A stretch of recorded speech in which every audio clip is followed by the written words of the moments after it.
I would like to mention something called the innovation system, because that is something that is considered by policymakers, by politicians, when they try to enhance the activities of innovation in a country or a region, or within a kind of a large region like the EU. And I will go through 4 key activities that should be in the innovation system according to Edquist and Chaminade. First, there should be some kind of provision of knowledge input to the innovation process, and that should be kind of provision of R&D and creating new knowledge primarily in engineering, medicine and natural sciences.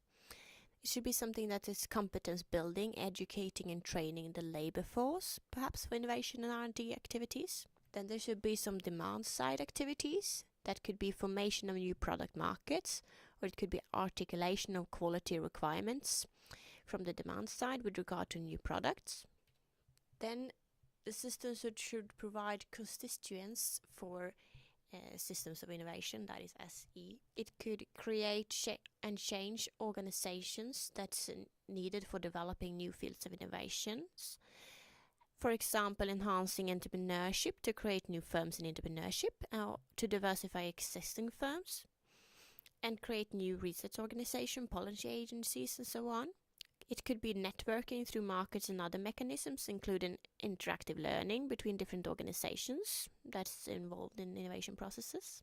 It could involve creating and changing institutions, for instance, the patent laws or tax laws or environmental and safety regulations.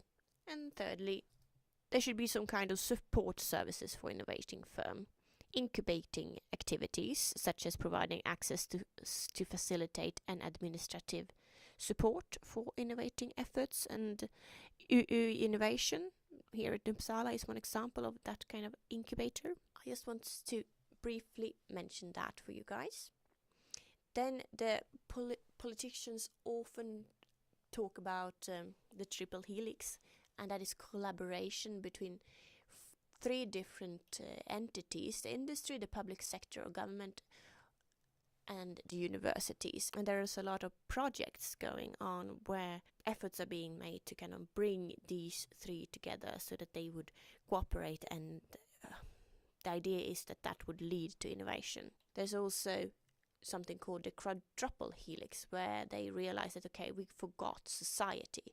So it's actually 4 parties here. That's the industry, universities and public sector or government, and it is the society. And in the healthcare system, that the industry party could be some kind of biotech company. The universities could be people doing research within the similar area. And the public sector government, that could be the healthcare sector or some hospital. And the society, well, that could be people within the society, patients, for instance, that is involved into this.